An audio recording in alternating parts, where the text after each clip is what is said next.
Hello नमस्कार साथियों, आप सबों को फिर से अपना यूट्यूब चैनल माँ आशा ES पॉइंट में स्वागत है। मेरे साथियों, आज की इस वीडियो में मैं आपको क्लास 12th ज्योग्राफी के most important objective question answer बताने वाला हूं, जो आपके बोर्ड एग्जाम की दृष्टिकोण से बहुत इंपॉर्टेंट है। इसी वजह से आप लोग इस वीडियो को ध्यान से अंत तक देखेंगे।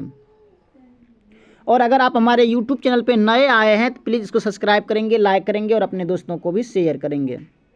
तो प्रथम इसका क्वेश्चन है कि निम्नलिखित में कौन सी खाद्य फसल है। कहते हैं इनमें से कौन खाद्य फसल है, गन्ना, मक्का, चुकंदर या कॉफ़ी। तो इसका जो करेक्ट आंसर होगा वो हो जाएगा आपको सी, यानी कि मक्का। नेक्स्ट क्वेश्चन है, निम्नलिखित में कौन सा भू उपयोग संवर्ग नहीं है। कहते हैं इनमें से कौन भू उपयोग संवर्ग नहीं है, प्रतिभूमि, निवल बोया गया क्षेत्र, सीमांत भूमि या कृषि योग्य भूमि। तो इसका जो करेक्ट आंसर होगा वो हो जाएगा आपको सी, यानी कि सीमांत भूमि। नेक्स्ट क्वेश्चन है, रस्से खट्टे रसदार फलों की कृषि संबंधित है, किससे संबंधित है, मिश्रित कृषि से, सघन कृषि से, भूमध्य सागरीय कृषि से या रोपण कृषि से। तो इसका जो करेक्ट आंसर होगा वो हो जाएगा आपको सी, यानी कि भूमध्य सागरीय कृषि से।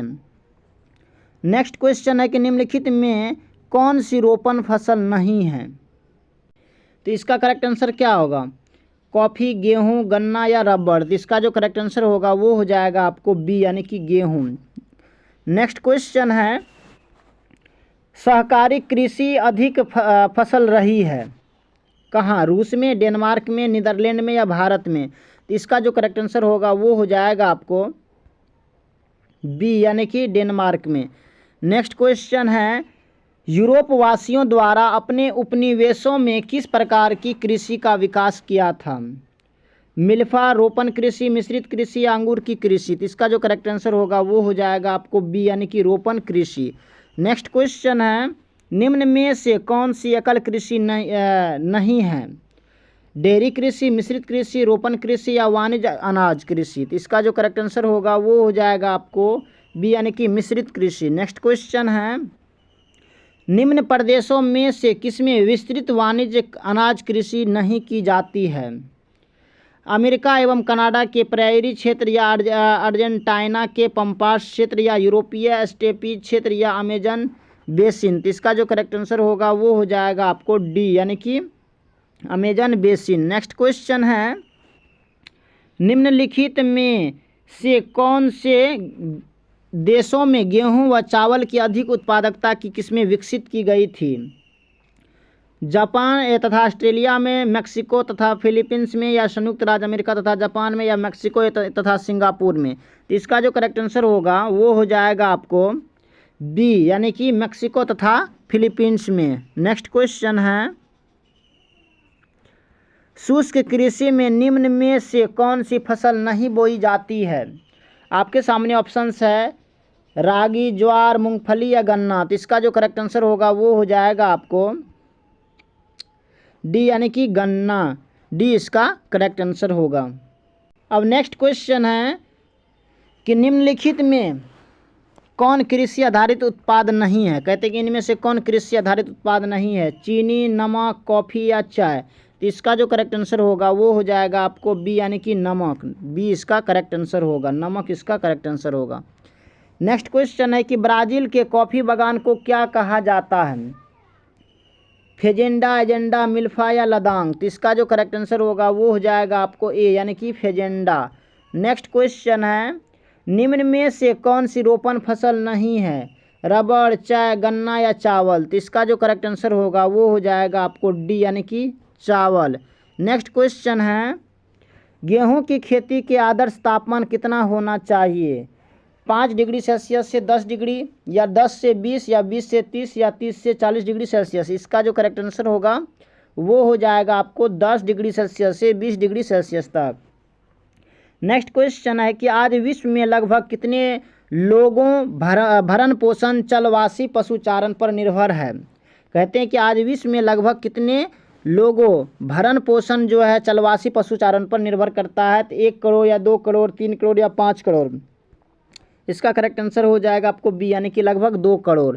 नेक्स्ट क्वेश्चन है, चावल या धान की खेती संबंधित है किससे, रोपण कृषि से, या ट्रक कृषि से या भूमध्य सागरीय कृषि से या गहन निर्वहन कृषि से। तो इसका जो करेक्ट आंसर होगा वो हो जाएगा आपको डी यानी कि गहन निर्वहन कृषि से। नेक्स्ट क्वेश्चन है कि रबड़ का सबसे बड़ा निर्यातक देश कौन है? रूस, अमेरिका, जापान या मलेशिया। तो इसका जो करेक्ट आंसर होगा वो हो जाएगा आपको डी यानी कि मलेशिया। नेक्स्ट क्वेश्चन है कृषि के अंतर्गत हम इनमें से किसे लेते हैं? फसलोत्पादन या पशुपालन या मत्स्योत्पादन या इनमें से सभी। तो इसका जो करेक्ट आंसर होगा वो हो जाएगा आपको डी यानी कि इनमें से सभी। नेक्स्ट क्वेश्चन है कृषि के लिए इनमें कौन सबसे अधिक उपयुक्त है? पर्वतीय ढाल या उच्च पठार या मैदान या वर्ष भर वर्षा के क्षेत्र। तो इसका जो करेक्ट आंसर होगा वो हो जाएगा आपको सी यानी कि मैदान। नेक्स्ट क्वेश्चन है कृषि निर्धारण में किस कारक का भारत में जबरदस्त हाथ लेता है? आपके सामने ऑप्शन है भूमि, वर्षा, मिट्टी या रासायनिक खाद का उपयोग। इसका जो करेक्ट आंसर होगा वो हो जाएगा आपको बी यानी कि वर्षा। नेक्स्ट क्वेश्चन है किस फसल की खेती में बुआई के समय कम तापमान चाहिए? धान, गेहूं, जूट या कपास। इसका जो करेक्ट आंसर होगा वो हो जाएगा आपको बी यानी कि गेहूं। नेक्स्ट क्वेश्चन है किस फसल की खेती पहाड़ी ढालों पर ही की जाती है? आपके सामने ऑप्शन है जूट, चाय, गन्ना, कपास। तो इसका जो करेक्ट आंसर होगा वो हो जाएगा आपको हो जाएगा बी यानी कि चाय। नेक्स्ट क्वेश्चन है चाय का सबसे बड़ा उत्पादक देश कौन है? कहते हैं चाय का सबसे बड़ा उत्पादक देश कौन है? श्रीलंका, चीन, भारत या म्यांमार। तो इसका जो करेक्ट आंसर होगा वो हो जाएगा आपको बी यानी कि भारत। नेक्स्ट क्वेश्चन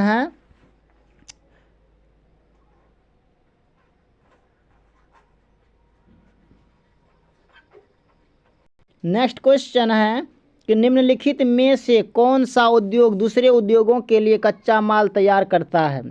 आधारभूत उद्योग या कुटीर उद्योग या स्वच्छंद उद्योग या लघु उद्योग। तो इसका जो करेक्ट आंसर होगा वो हो जाएगा आपको बी यानी कि कुटीर उद्योग। नेक्स्ट क्वेश्चन है कि निम्नलिखित में कौन औद्योगिक अवस्थापना का प्रमुख कारक नहीं है? बाजार, पूंजी, जनसंख्या घनत्व या ऊर्जा। तो इसका जो करेक्ट आंसर होगा वो हो जाएगा आपको बी यानी कि पूंजी। नेक्स्ट क्वेश्चन है निम्न में कौन सा एक जोड़ा सही मेल खाता है? स्वचालित वाहन उद्योग लॉस एंजिल्स या पोत निर्माण उद्योग लुसिका या वायुयान निर्माण उद्योग फ्लोरेंस या लोह इस्पात उद्योग पीटर्सबर्ग। इसका जो करेक्ट आंसर होगा वो हो जाएगा आपको डी।